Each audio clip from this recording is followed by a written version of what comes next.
Hello students, अभी हम लोग इंडेफिनिट इंटीग्रेशन का ट्रांसफॉर्मेशन मेथड कर रहे हैं। ट्रांसफॉर्मेशन मेथड का बहुत सारा लेक्चर वीडियो आप देख भी चुके हैं। अब मैंने कुछ और वेरी वेरी इंपॉर्टेंट क्वेश्चन का सिलेक्शन किया है और अब इसे भी ट्रांसफॉर्मेशन मेथड से हम डिस्कस करेंगे। पहले भी मैंने बोला कि ऐसा पॉसिबल है कि सेम प्रश्न को हम किसी अदर मेथड से भी इवैल्यूएट कर सकते हैं। आंसर वैरी कर सकता है, but actual answer, exact answer दोनों सेम ही होता है आफ्टर सिंप्लीफिकेशन। तो अभी मैंने कुछ क्वेश्चन को सिलेक्ट किया है जो वेरी वेरी इंपॉर्टेंट है। एक क्वेश्चन है फर्स्ट में इंडेफिनिट इंटीग्रेशन का कि sec x है और अपॉन में b plus a tan x dx है और ऑब्लिक करके इसी क्वेश्चन को ऐसे लिखा हुआ है dx upon a sin x plus b cos x लिखा हुआ है। इसे जब हम ध्यान से देखेंगे तो मालूम चलेगा कि ये दोनों एक ही क्वेश्चन है, दोनों सेम क्वेश्चन है। कैसे? तो अभी हम लोग देखेंगे। फर्स्ट में लिखा हुआ है sec x अपॉन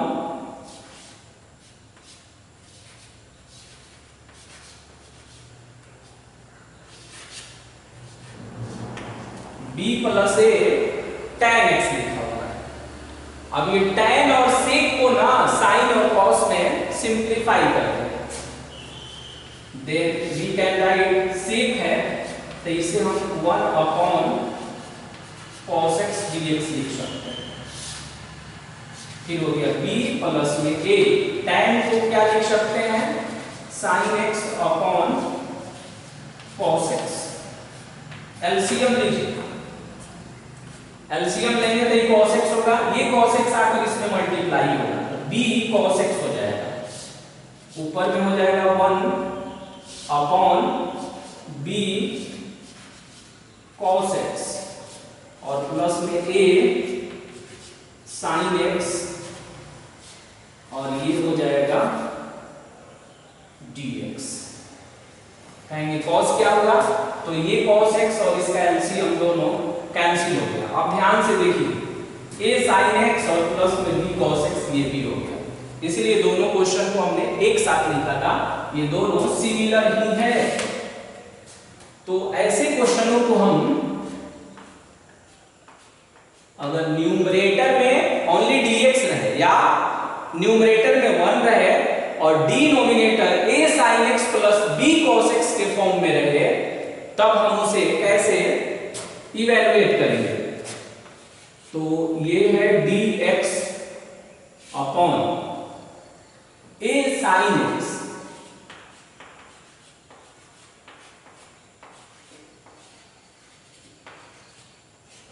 प्लस में b cos x।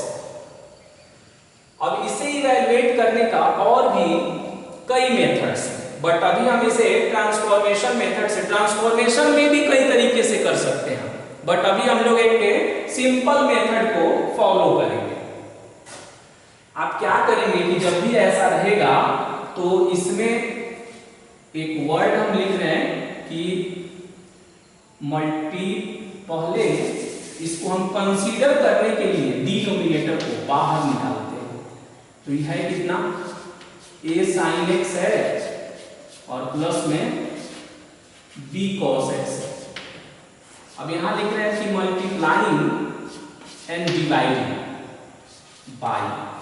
अब इसमें मल्टीप्लाई और डिवाइड करते हैं तो वो कैसे मालूम करेंगे कि कितना से मुझे मल्टीप्लाई और डिवाइड करना है। तो देखिए sin x का कोफिशिएंट बताइए तो बोलेंगे आप a, cos x का कोफिशिएंट बताइए आप बोलेंगे b है। दोनों को स्क्वायरिंग करके ऐड करना है और उसी में रूट लगा देना है। यही फैक्टर है, यही फैक्टर डिसाइडिंग फैक्टर है। ये बताएगा कि इतना से मल्टीप्लाई डिवाइड करके इसे हम कंपैक्ट कर सकते हैं, यानी फुल्ली साइन में या फुल्ली कॉस में कन्वर्ट कर सकते हैं। ओके, तो अब देखिए क्या किया मैंने, ए स्क्वायर और प्लस में बी स्क्वायर, यहां हमने ब्रैकेट ले लिया, यहां है साइन एक्स और A upon under root A square plus B square cos x b upon under root A square plus B square हो गया। ऐसे हमने लिख दिया। अब आप इसे मल्टीप्लाई करके देख लीजिए, फिर वही रिजल्ट आ जाएगा, कितना से मल्टीप्लाई किया गया, तो under root A square plus B square से, और इसी से डिवाइड भी कर दिया गया। इससे जब दोनों में मल्टीप्लाई करेंगे तो पुनः हम सेम रिजल्ट को ऑब्टेन कर लेंगे, यानी प्रीवियस वाले रिजल्ट को हम ऑब्टेन कर लेंगे। अब इसमें देखेंगे ना कि इसमें एक फीचर है, ये दोनों जो है ना कोरिलेट होता है, कहता है। अब ये एक्चुअल में किसी का वैल्यू होता नहीं, जैसे √3/2 रहता अगर डिजिट में तो हम वहां लिख देते, जैसे यहाँ अगर 1/2 या √3/2 रहता, मान लीजिए √3/2 ही आता है यहाँ, तो हम cos 30 डिग्री लिख देते। तो इसमें देखेंगे कि फीचर होता है कि इसे अगर हम cos मान लें तो ये साइन बन जाता है, मान लेंगे नहीं बोल रहे इसको अगर हम cos माने, cos एज्यूम करें तो ये साइन बन जाता है। इसमें ऐसा फीचर होता है, और अपने से कोई एक एंगल अटैच कर देंगे। मुझे नहीं मालूम है कि a upon under root A square plus B square cos में किसका वैल्यू होता है, तो हमने मान लिया कि ये cos अल्फा का वैल्यू है। दूसरी बात मैंने बोला कि if cos alpha is equal to this, then we get sin alpha is equal to this. कैसे? cos अल्फा ये लिखा हुआ है, तो cos का फॉर्मूला क्या होता है, base upon hypotenuse, b upon h। तो जब p निकालिएगा ना तो देखिएगा b आ जाएगा, p आप निकाल कर देख लीजिए, sin थीटा पढ़ते थे ना p/h, तो b निकालिएगा तो b के इक्वल आएगा, मतलब बेस b के इक्वल आएगा। और फिर sin अल्फा जब cos अल्फा, यहाँ cos अल्फा, तो cos अल्फा b/h कर लीजिएगा, यहाँ से p निकाल लीजिएगा। हम sin भी मान सकते हैं, कोई जरूरी नहीं कि यहाँ cos ही मानेंगे। cos इसलिए मान रहे हैं कि ये एक फॉर्मूला पर सेट कर रहा है, sin अगर मानेंगे तो भी फॉर्मूला पर सेट होगा, और sin से भी बना सकते हैं। इसीलिए आप बुक में देखेंगे, इसको भी मैं डिस्कस करता कि इसी प्रश्न का आंसर डिफरेंट वैरायटी में दिया हुआ है, इसलिए कि इसको हम sin अल्फा भी मान सकते हैं। तो जब ये sin अल्फा होगा तो ये cos अल्फा होगा। फिलहाल ये cos अल्फा है तो b/h हुआ। तो देखिए हम रफ में p निकाल दिए, तो p का फॉर्मूला आपने क्या सीखा था, h square minus b square. h का वैल्यू बोलिए under root a square plus B square का होल स्क्वायर और माइनस में बी स्क्वायर, बी के जगह पर a है।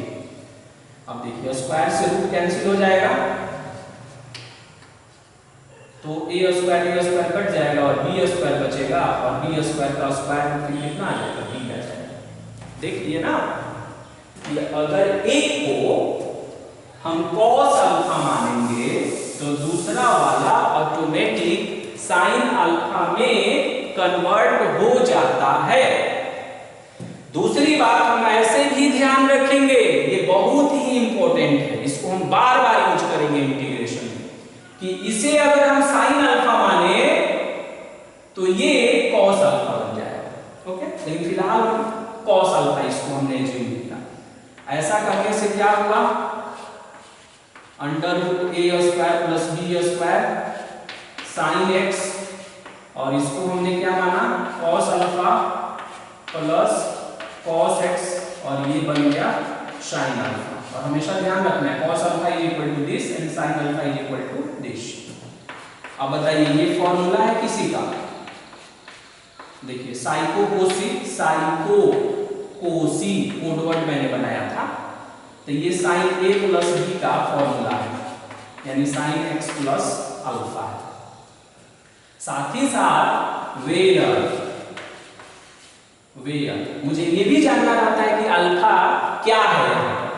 तो देखिए अगर हम कहें अल्फा, देखिए कैसे कैलकुलेट होता है। tan अल्फा अगर हम कहें निकालने के लिए, तो tan अल्फा का फॉर्मूला बताइए, साइन अल्फा और अपॉन में cos अल्फा। tan इसलिए निकाल रहे हैं ना क्योंकि पूछेंगे अल्फा निकालिए तो cos को उधर भेज देंगे, तो कोई cos में बोलेंगे कोई साइन में बोलेंगे, कंफ्यूजन हो जाएगा, इसलिए हम tan में इसे कन्वर्ट करते हैं। तो tan का फॉर्मूला साइन अपॉन cos होता है। साइन अल्फा का वैल्यू बोलिए b upon under root a square plus b square, a upon under root a square plus b square, ये दोनों कैंसिल हो जाएगा। देन अल्फा बताइए कितना हो गया, अल्फा हो गया tan इनवर्स और a बाई b, tan उधर हमने ट्रांसफर कर लिया। और ये भी बहुत इंपॉर्टेंट रिजल्ट है, इसीलिए देखेंगे कि ये रहेगा वेयर, ये भी चलता रहेगा कि alpha is equal to tan inverse और b by a, sorry b by a नहीं, ये आया है a by b।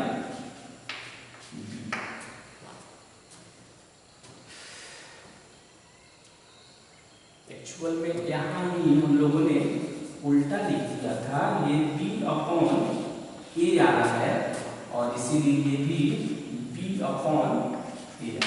Okay, anyway ये कंप्लीट हुआ। तो अब ये इसका मतलब है कि ये रिजल्ट ऐसा बन गया, ऐसा बन गया। उसके जगह पर हम इसको कॉपी करके पेस्ट कर सकते हैं। अब बताइए आपका इंटीग्रल कितना हुआ हो गया, dx upon under root a square plus b square, और ये कितना है sine X plus alpha, sine X plus alpha. And we should always remember where alpha is equal to tan inverse b by a है alpha का value यहाँ पर। तो जब हम इसे करेंगे तो 1 upon under root a square plus b square outside में हो जाएगा। साइन को न्यूमरेटर में ट्रांसफर करेंगे तो cosec हो जाएगा और x प्लस अल्फा dx हो जाएगा। cosec का भी इंटीग्रेशन दो वैरायटी का है, log cosec x minus cot x और एक था log tan x बाई 2। तो सिंपल वाला हम यूज करते हैं, ऐसे दोनों में से कोई भी यूज आप कर सकते हैं। तो log mod tan और x by 2, x by 2 means यहाँ x प्लस अल्फा बाई 2, ये x का काम कर रहा है।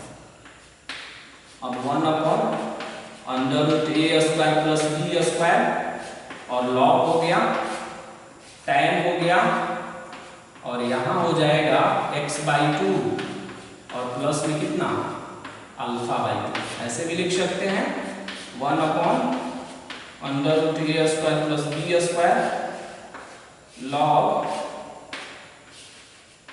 tan x बाई 2 प्लस में 1 बाई 2, और अल्फा का वैल्यू देखिए यहाँ जरूरत पड़ गया। तो अल्फा का वैल्यू जनरली हम लोग tan या cot में निकालना सबसे बेहतर होता है। तो tan इनवर्स और यहाँ हमने क्या लिख दिया b बाई a और ब्रैकेट क्लोज हो गया, कंप्लीट हो गया ये मेरा रिजल्ट। अगर हम इस फॉर्मूले को याद रखें ना, ये भी कॉम्पिटिटिव एग्जाम में कई बार पूछा गया, कई बार पूछा गया है, ये कॉम्पिटिटिव एग्जाम एकेडमिक के लिए भी बहुत ही इंपॉर्टेंट है। अब देखिए इस आधार पर अगर हम कहें कि क्वेश्चन नंबर 2 को करते हैं, तो आप बताइए क्वेश्चन नंबर 2 को उस फॉर्म में पहले अरेंज करते हैं। देखिए उस फॉर्म में हम अरेंज करते हैं कैसे, dx अपॉन और पहले इसमें साइन x था, देखिए ये कैसे था a साइन x था, तो साइन को हम पहले लिख देते हैं ऐसे माइनस में 12 साइन x और प्लस, ताकि हम a और b का सिलेक्शन कर सकें, प्लस में 5 cos x। अब देखिए ये a का वैल्यू हो गया, ये b का वैल्यू हो गया, तो a इक्वल टू कितना हो गया -12, b इक्वल टू कितना हो गया 5। अब हम फॉर्मूला को यूज कर रहे हैं डायरेक्ट और इसमें, तो बताइए ये इंटीग्रल अब कितना हो जाएगा। तो ये इंटीग्रल कुछ ऐसे होगा 1/√1/√a² माइनस 12 का स्क्वायर और प्लस में 5 का स्क्वायर, फिर है लॉग, मॉड है, tan है और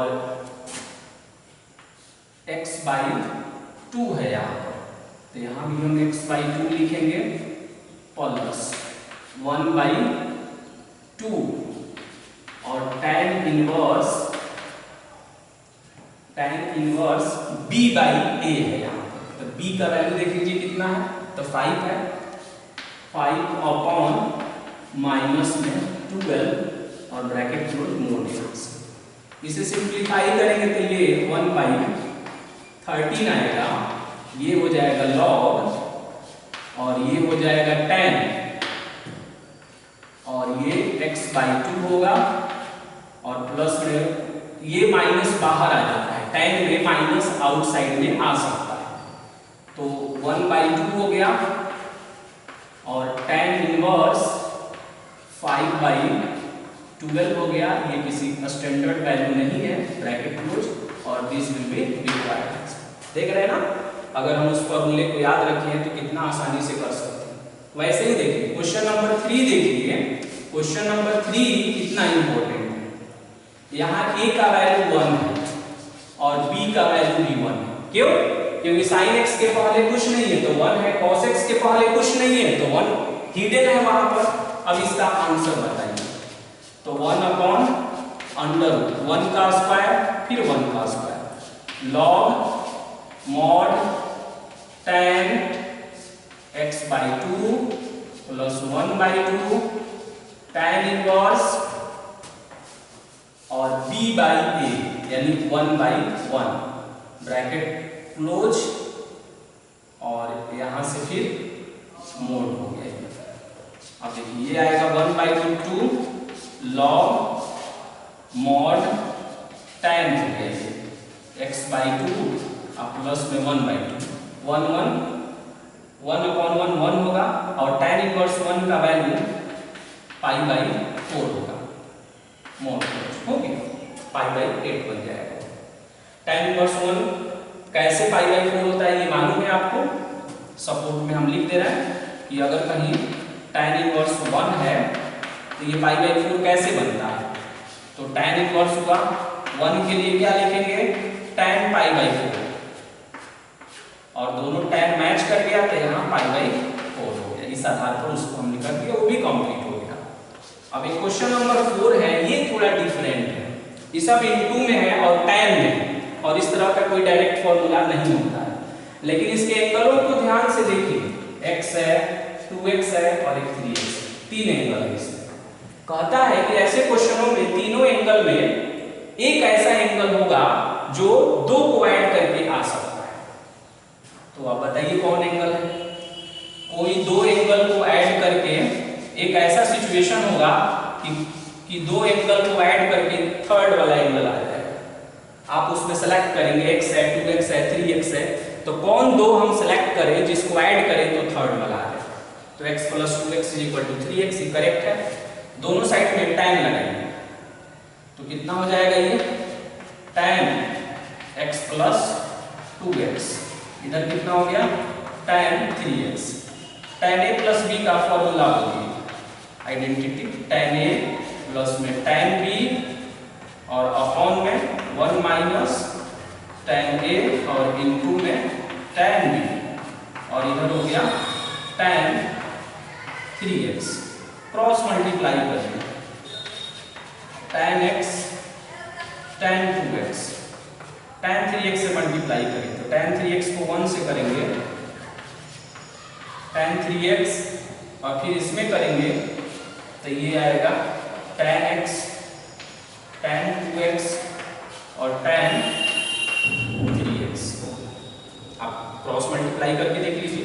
अब इस पार्ट को ना LHS में लाइए, बताइए कितना होगा tan x tan 2x tan 3x = देखिए कितना होगा tan 3x माइनस में tan x और माइनस में tan 2x। अब इसे ध्यान से देखिए, ये रिजल्ट आपको कुछ बता रहा है। इस रिजल्ट को देखिए, यानी जहां पर है tan x 2x 3x, उसके जगह पर हम थोड़ा सा और हम आपको प्रोसीड करके दिखा देते हैं। उसके जगह पर हम ये लिख सकते हैं, ये tan 3x minus tan x minus में tan 2x, यानी ये हट जाएगा और उसके बदले ये लिख सकते हैं। और सब में dx से मल्टीप्लाई करेंगे तो देखिए कितना होगा, ये हो जाएगा tan 3x माइनस, ये बताइए कितना होगा, ये होगा tan x dx, फिर ये बताइए tan 2x dx, tan 2x dx, और इसमें भी dx लग जाएगा या माइनस। अब tan का इंटीग्रेशन आपको मालूम है, log sec वाला यूज कर लीजिए, 3x और x का कोफिशिएंट 3 है तो 3 से डिवाइड कर दीजिएगा। फिर tan x का बताइए, log sec x, फिर tan 2x का बताइए, log sec 2x और अपॉन में 2 प्लस में c, और यहाँ पर भी कांस्टेंट ऑफ इंटीग्रेशन मैंने नहीं अटैच किया था, यहाँ आपने k लिख दिया। उसी तरह सब में इसको भी हमने किया तो यहाँ पर भी हम k अटैच कर सकते हैं, c अटैच कर सकते हैं। तो इस तरह से ये सभी क्वेश्चनों को हमने कंप्लीट किया। इसमें देखेंगे ना, ये इसमें है कि ये सब इनटू में है और ट्रांसफॉर्म होकर प्लस और माइनस में चेंज हो गया। तो ऑलरेडी हम लोग जानते हैं कि इनटू में इंटीग्रल सेपरेटली नहीं रन करता है, लेकिन प्लस और माइनस रहेगा ना तो इंटीग्रल सब पर सेपरेटली लग जाता है। यही मिशन था क्वेश्चन नंबर 4 का। तो इस तरह हमने इसे भी कंप्लीट किया और इस आधार पर हम लोग और भी बहुत सारे क्वेश्चनों को कर सकते हैं। अगर ये एकेडमिक में है तो हम मैनुअली क्वेश्चन नंबर 1 की तरह भी कर लेंगे, ऑब्जेक्टिव में है तो कैसे करेंगे ये आपने देख लिया। ओके।